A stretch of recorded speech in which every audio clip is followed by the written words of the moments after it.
ABC न्यूजको audio 360 मा यहाँलाई हार्दिक स्वागत छ। म सुरेश चन्द्र अधिकारी। आदरणीय दर्शकवृन्द, नेपालमा अहिले धेरै कलेजहरूले विद्यालयहरूले ग्लोबल सिटिजन तयार पार्ने भनेर अन्तर्राष्ट्रिय स्तरको इन्फ्रास्ट्रक्चर छ भनेर आफूलाई विज्ञापन गरिराखेका छन्। साँच्चै अहिले हामीले ग्लोबलले थिङ्क गरेर लोकल्ली एक्ट गर्नुपर्ने हो कि हामीले ग्लोबल सिटिजन तयार पार्नै पर्ने हो, यो विषयमा बहस चलाउनु पर्ने भएको छ। नेपालले चाहिने खालको जनशक्ति नेपालमा नै उत्पादन गर्न सकिराखेको छैन, विदेशबाट झिकाउनु पर्ने भएको छ भनेर हामीले बेला बेलामा हामीले विभिन्न अनुसन्धानहरूको रिपोर्टहरू हामीले हेरिराखेका छौँ। तर हाम्रा म्यानपावरहरू विदेशी रूप भइराखेको छ। यो किन यस्तो भइराखेको छ? हामीले नेपाललाई चाहिने खालको जनशक्ति नेपालमा नै उत्पादन गर्न नसकेर हो, अथवा हामीले शिक्षा दिँदाखेरि विदेश अथवा ग्लोबलले शिक्षा दियौँ, ग्लोबलले हामीले लोकललाई बिर्स्यौँ, त्यस हिसाबले हाम्रो जनशक्ति विदेश गइराखेका हुन्छन्। यो विषय अहिले हामीले उठाउनु पर्ने विषय देखिएको छ।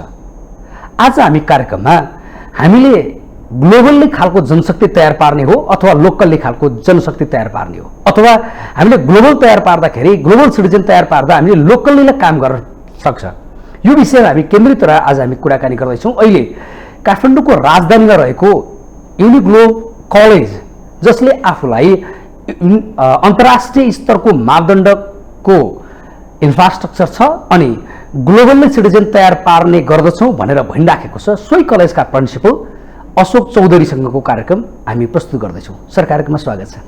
धन्यवाद सुरेशजी। आराम हुनुहुन्छ? एकदम ठिक छ।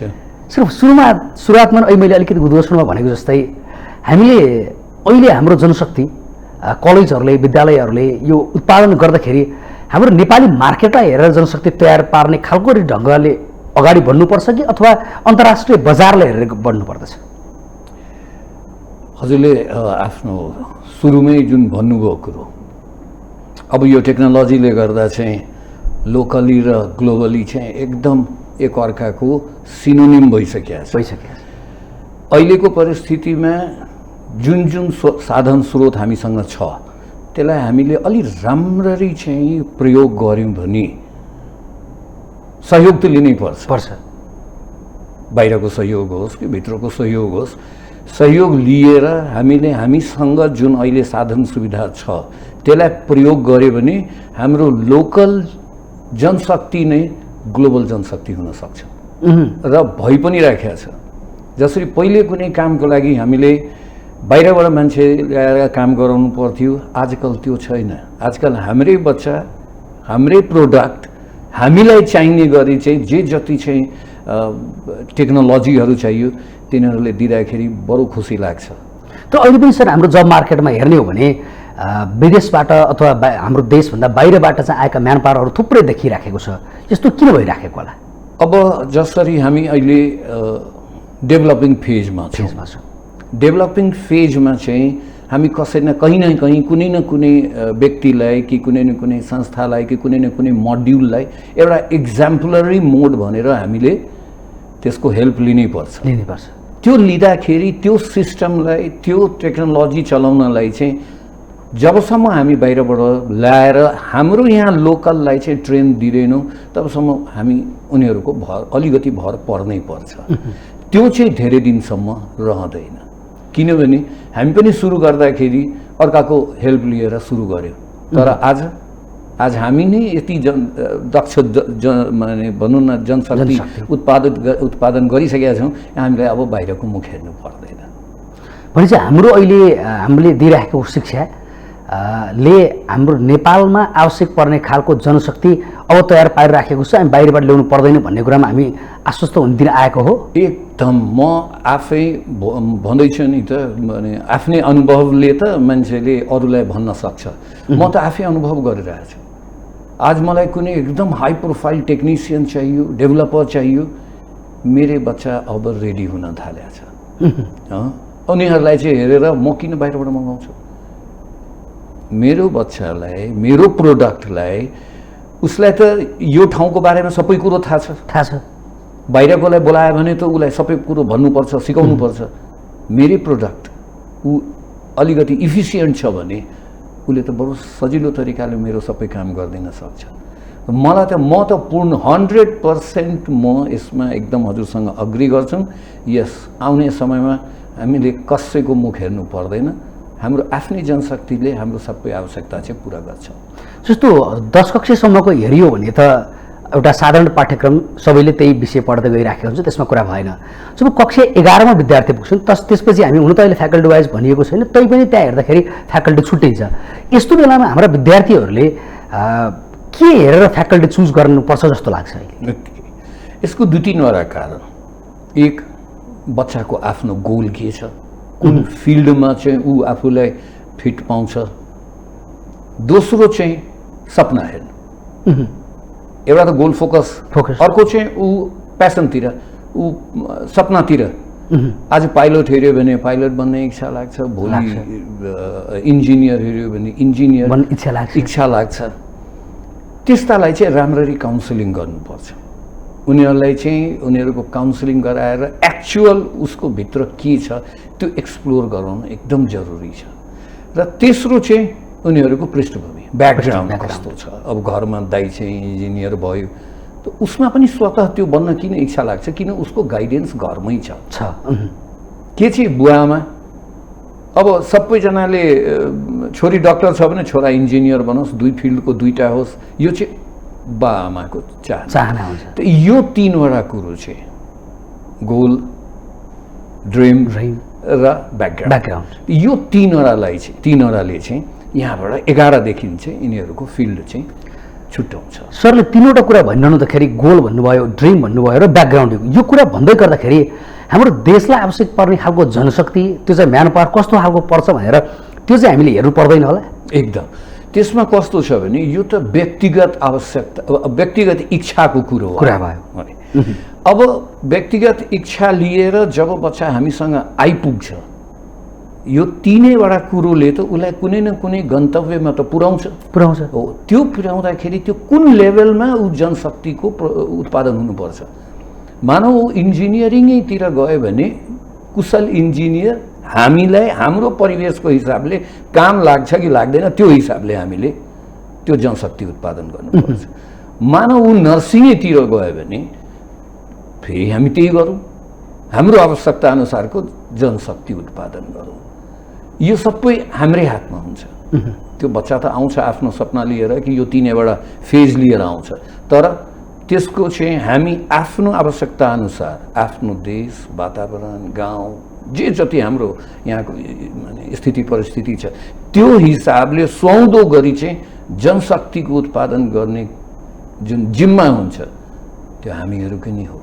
सर यसो भन्दै हुनुहुन्छ कि त्यसो भए एउटा विद्यार्थी जब एउटा फ्याकल्टी वाइज रूपमा पढ्नको लागि जाँदै गर्छ त्यो बेलामा प्रपर काउन्सलिङ गरेर उसलाई भोलिको जब मार्केटदेखि लिएर उसको ब्याकग्राउन्ड अथवा गोल, ड्रिम सबै विचार गरेर चाहिँ अगाडि बढाउन सक्नुपर्छ भन्ने मान्यता राख्नुहुन्छ? त्यसो भए स्योर त्यो नभयो भने अब इन्जिनियरिङमा चाहिँ कति विधा छ, उसलाई त त्यो त उसको हिसाबले उसको इन्जिनियरिङको कुन सेक्टरतिर उसको बढी झुकाउँछ, के उसको नेचर इन्जिनियरिङको कुन सेक्टरतिर जान्छ त्यो त काउन्सिलिङ गर्नै पर्यो नि। इन्जिनियरिङ भन्ने एउटा शब्द मात्रै हो, तर यसको एरिया त बृहत छ नि हो। त्यो क्षेत्रहरू चाहिँ बच्चाहरूलाई चाहिँ भन्नुपर्छ, किनभने सबैले सिभिल र आर्किटेक्ट पढ्न थाले कि सबैले कम्प्युटर कि सबैले इलेक्ट्रिक इन्जिनियरिङ पढ्न थाल्यो भने बाँकी पोर्सन पनि त छ नि इन्जिनियरको।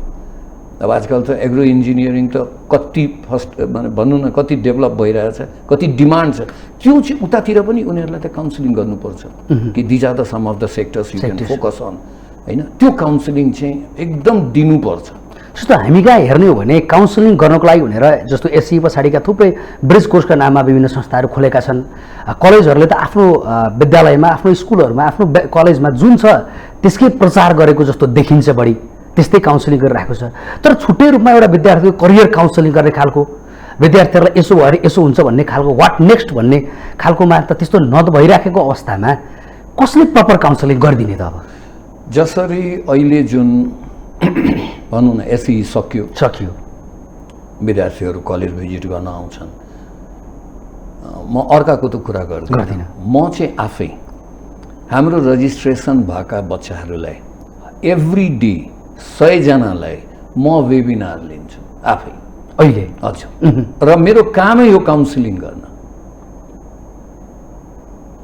फिजिकल ग्रुप कम्प्युटर पढ्ने बच्चाहरूको एउटा ग्रुप बायोलोजी पढ्नेहरूको एउटा ग्रुपमा चाहिँ म उनीहरूको काउन्सिलिङ गर्छु र उनीहरूलाई भन्छु कि के सेक्टर्सहरू छ त्यो चाहिँ कस्तो छ काउन्सिलिङ हो हेर्नुहोस् हरेक बच्चाको आफ्नो राइट टु चुज हुन्छ ऊ तपाईँको कलेजमा आउनु बित्तिकै त्यहीँ पढ्छ भन्ने छैन उसलाई सही ज्ञान दिनुहोस् अहिलेको परिस्थितिमा ऊ सार्वजनिक सवारी हेर्नुहोस् न हामी सबैलाई एभोइडै गरिरहेको छ अब उसको घरकै छेउमा कलेज छ हरेक +2ले त्यही सिलेबस पढाउने हो होइन पढ्नेको हो बच्चा विद्यार्थी हो अब बच्चा चाहिँ कसरी पढ्ने त्यसलाई त पहिले प्रिपेयर गर्नुपर्छ नि पढ्ने त त्यही सिलेबस हो कसरी पढ्ने पढेर के हुन्छ त्यो काउन्सिलिङ मैले उसलाई पहिले दिएँ भने सर अलिकति मैले यहाँ जोड्न चाहेँ सरले क्लियर अझ गर्न सजिलो हुन्छ भनेर जस्तो साइन्स पढेर विद्यार्थीलाई अहिले सोध्यो भने के बन्ने भनेर सोध्यो भने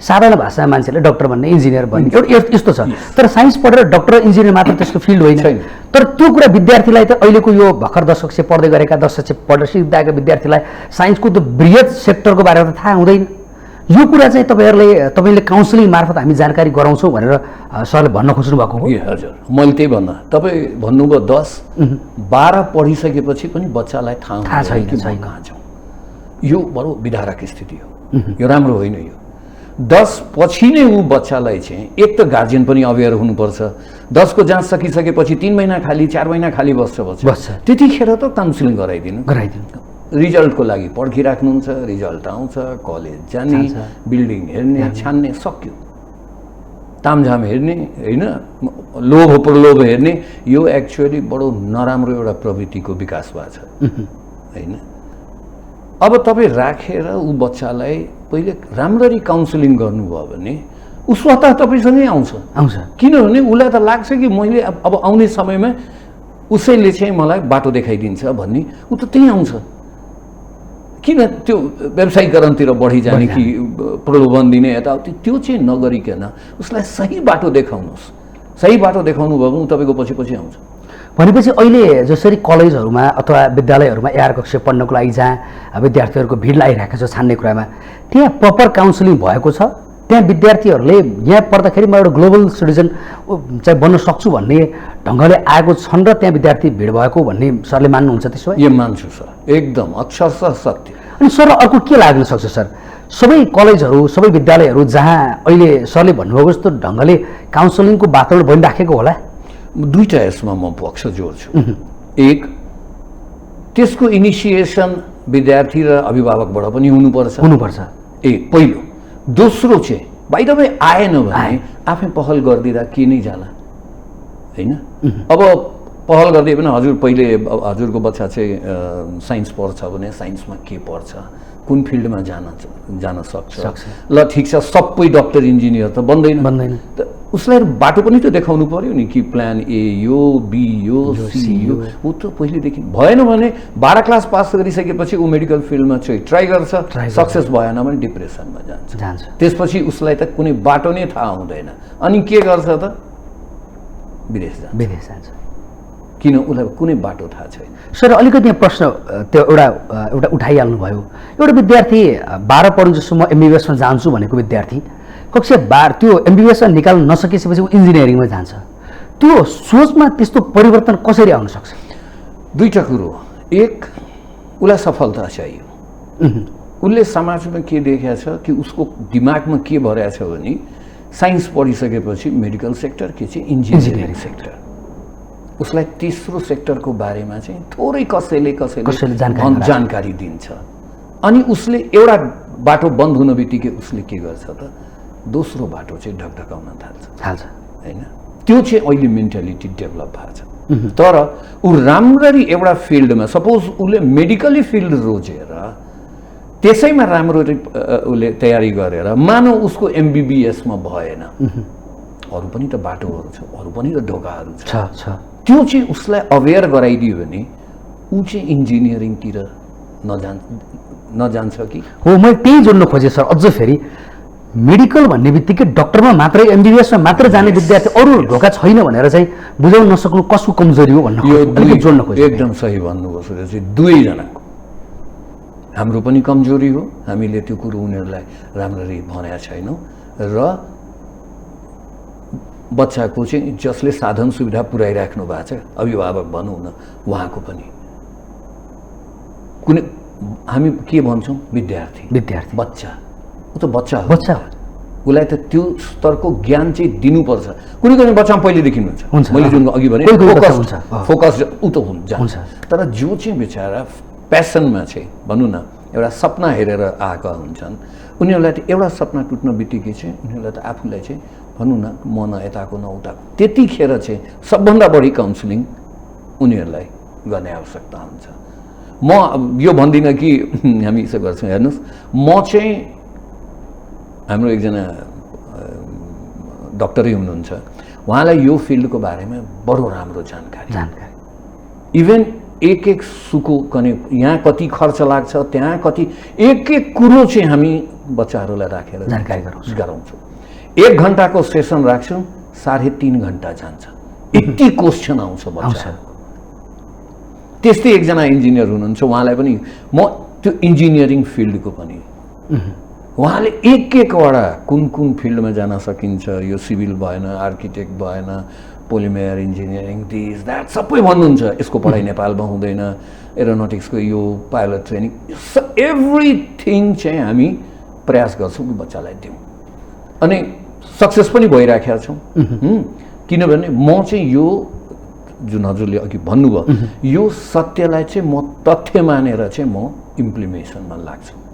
सर, यो हाम्रो विद्यार्थीहरू अहिले हामीले कुरा गरिरहँदाखेरि पनि अहिले यो काउन्सिलिङको जुन प्रपर पाटो छ, यो पाटो विद्यालयले अथवा कलेजहरूले चाहिँ विद्यार्थीहरूलाई त्यहाँ गराइदिनु, जस्तो 12 कक्षा पढ्दै गरेको त्यो गराइदिनु पर्ने हो कि अथवा छुट्टै कुनै त्यस्तो एउटा संस्थाहरू खोलिएर त्यहाँ मार्फतबाट विद्यार्थीहरूलाई यो पछाडिको यो स्टेप यो हुनसक्छ, नेक्स्ट स्टेप यो भनेर जानकारी गराउने एउटा कुनै संस्थाहरू खोलेर त्यताबाट लानुपर्छ भन्ने लाग्छ, के लाग्छ? धेरै छ त्यस्ता संस्थाहरू, धेरै छ जसले करियर काउन्सिलिङ चाहिँ गर्छन्।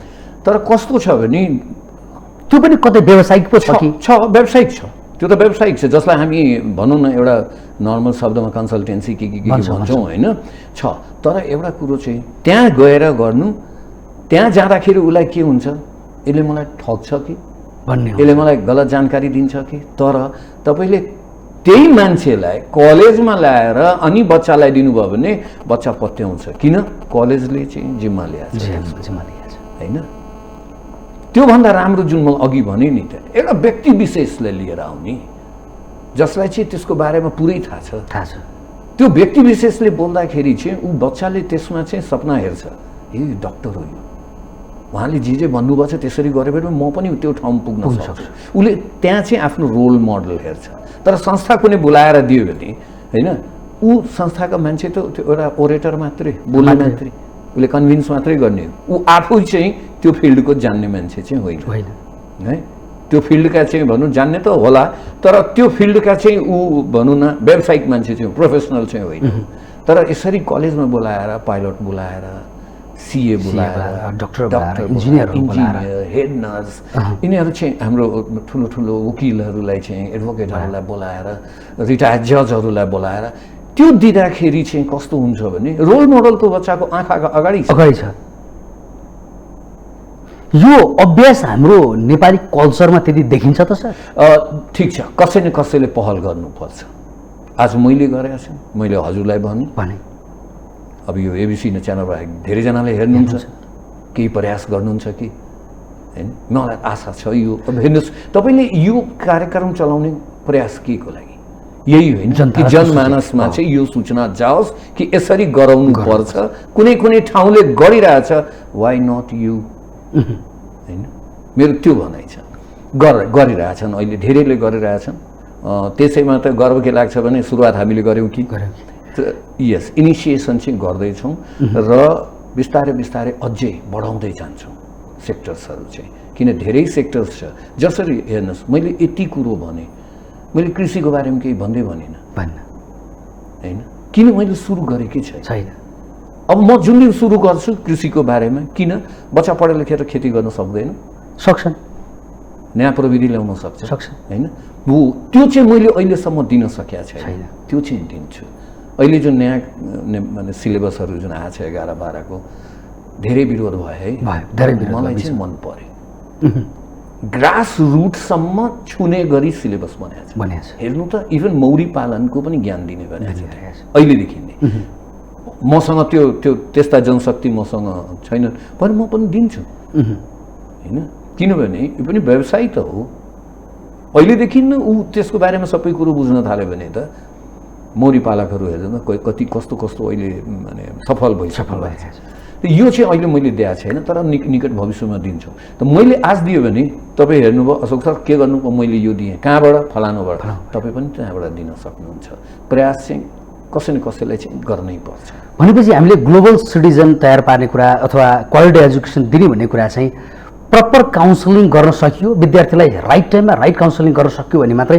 गर्न सकिन्छ भन्ने हो त त्यसो भए हजुर सर यो एकदम सही हो तपाईँ जसरी फलामको कुनै भनौँ न भाँडाकुँडो बनाउनु पर्यो भने त्यसलाई तताउनुहुन्छ तताइसकेपछि जब ऊ रातो हुन्छ त्यतिखेर हामी ठोक्नुपर्छ त्यसलाई पर्छ सेलाएर त होइन नि होइन। हो बच्चाहरूको यो अहिलेको जुन पोजिसन छ त्यो त्यही हो रातो फलाम तातेको फलाम अब त्यसलाई बनाउनुहोस् कसरी बनाउने हो त्यो हिसाबको त्यसलाई चाहिँ टेक्नोलोजी दिनुहोस् उनीहरूलाई काउन्सिलिङ दिनुहोस् उनीहरूलाई बाटो देखाउनुहोस् ऊ तयार हुन्छ त्यसै तरिका त्यसै मेथडमा तर ग्लोबल सिटिजन बनाउने भनेर हामी त्यसपछि अनि यो स्किल म्यान पावर उत्पादन गर्ने भनेर क्वालिटी एजुकेसन दिने भनेर धेरै विद्यालय कलेजहरूले हुङ्कार पिट्दै हिँडिरहेका हुन्छन् तर त्यही विद्यार्थीको हेर्ने हो भने कयौँ विद्यार्थीहरू ड्रप आउट भइरहेका कयौँ विद्यार्थीहरू चाहिँ एउटा न्यूनतम स्कोर पनि ल्याउन नसकेर चाहिँ विद्यार्थीहरू पछाडि पर राखिरहेको अवस्था यो अवस्था चाहिँ कसरी सृजित हुन्छ त हेर्नुहोस् कस्तो छ भने एक हामी आफै हेरौँ हाम्रो एक्सपेक्टेसन चाहिँ विद्यार्थीहरूभन्दा एकदम बढिराख्न थालेका छौँ हामी एकदम बढी मेरो क्लास कलेजको चाहिँ 10 जनाले 4 GPA ल्याउनै पर्छ बाँकीको सबैले A+ भएन भने A सम्म ल्याउनै पर्छ र हामीले तिनीहरूलाई चाहिँ अनावश्यक प्रेसर दिएर राखेका छौँ पहिलो गल्ती त त्यसो विद्यालयबाटै कलेजहरूबाटै भएको छ हामी पनि अभिभावक दुवैजना अभिभावक पनि चाहना अभिभावकको चाहना त्यो भएको हुनाले हामी के भयो त प्रेसराइज भयो कि उनीहरूले चाहिँ त्यो भएन भने फेरि मेरै मार्केट बिग्रेला कि दुवैजना गलत छौँ ऊ बच्चा मानौ A मात्रै छ भने उसमा कुनै न कुनै गुण A+ वाला पक्कै हुन्छ एभ्री चाइल्ड इज स्पेशल भन्छ नि त्यसमा कुनै न कुनै गुण एउटा छ जुन चाहिँ A+ वाला गुण छ त्यसलाई किन नखोज्ने त्यतिसम्म किन सीमित गरिदिने यो त सबलाई थाहा छ कि तर हामी कहाँ त्यो संस्कार छ म डेभलप गर्छु आज मैले गरेँ भोलि छन् 2-4वटा इन्स्टिट्युसन छ नेपालमा जसले गरिरहेछ होइन बडो राम्रो मैले पनि धेरै कुरो त्यहाँबाट पनि सिकेको छु कसैबाट केही सिक्नुमा लाज के मान्ने म त सिधै जान्छु के गरिराख्नु भएको छ कसो गरिराख्छु सोध्छु राम्रो लाग्छ आएर गर्छु म 10वटा ठाउँमा घुमेर 10वटा लिएर आउँछु आफ्नो कलेजमा उहाँहरू एउटा सिक्नुभयो त्यसैमा बसिराख्नु भएको छ तर होइन म 10वटा ठाउँमा जान्छु तपाईँको स्कुलमा राम्रो के हो म लिएर आउँछु अर्काको स्कुलमा राम्रो के छ त्यो लिएर आउँछु प्रयास चाहिँ गरिरहेको छौँ र जुन हजुरले भन्नुभयो होइन त्यो जुन काउन्सिलिङ गर्दाखेरि यति कुरो थाहा पाइन्छ कि दिस गाई ऊ चाहिँ इन्जिनियर बन्न सपना हेरिरहेछ उसको भित्र त 1 नम्बरको पाइलट चाहिँ मौजुद छ पाइलट छ उसको भित्र तर ऊ इन्जिनियरिङतिर सोचिरहेछ किन कसैले उसलाई त्यसको बारेमा भनेकै छैन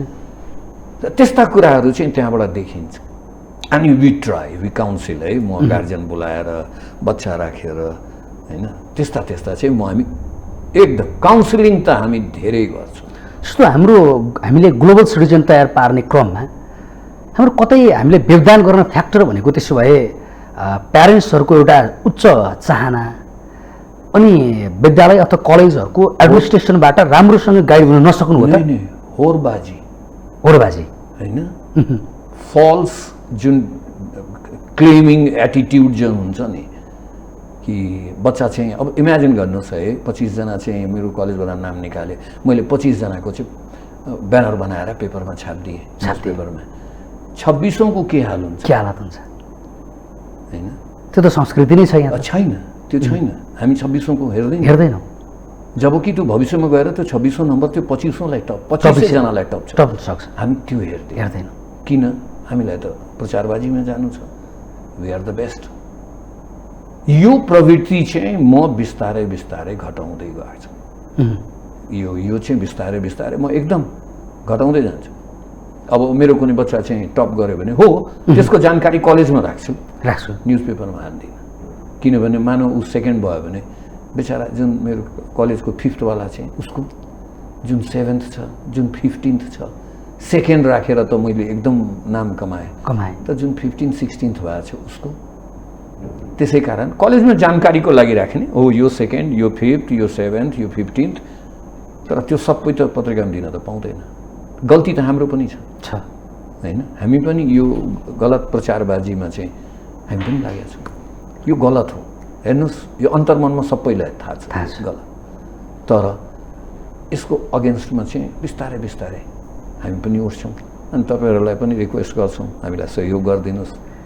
सर, अन्तिममा मैले सरबाट एउटा जान्न चाहेँ। अब हामीले ग्लोबल सिटिजन तयार पार्ने क्रममा त्यसो भए गर्नुपर्ने कुरा के हो त? त्यसो भए छोटकरीमा सर एकदम सिम्पली ग्लोबल सिटिजन हामीले यो इन्स्टिट्युसनबाट, कुनै इन्स्टिट्युसनबाट तयार पार्दाखेरि त्यो जुन प्रोडक्ट हाम्रो बनाउन गइराखेका छौँ त्यो प्रोडक्टको नेचर के हो त्यो पहिले बुझ्नुहोस्। एक। दोस्रो चाहिँ उसको नेचर बुझिसकेपछि चाहिँ त्यो उसको जुन नेचर छ त्यो अनुसारको उसलाई शिक्षा दिने र त्यो शिक्षा दिने क्रममा चाहिँ उसको मार्केट भ्याल्यु चाहिँ हुने गरी त्यो प्रोडक्ट तयार पार्नु। अनि यु क्यान टेल इट कि ग्लोबली सिटिजन चाहिँ आई हेभ प्रिपेयर्ड। हुन्छ सर, कार्यक्रममा समय दिनुभयो, विचार राखिदिनु भयो। समय र विचार दुवैको लागि विशेष धन्यवाद। धन्यवाद सुरेशजी। उहाँ हुनुहुन्थ्यो युनिग्लोब कलेजका प्रिन्सिपल अशोक चौधरी। यो सँगै आजको कार्यक्रम यही समाप्त हुन्छ। हामी सबैलाई बिदा दिनुहोस्। नमस्ते।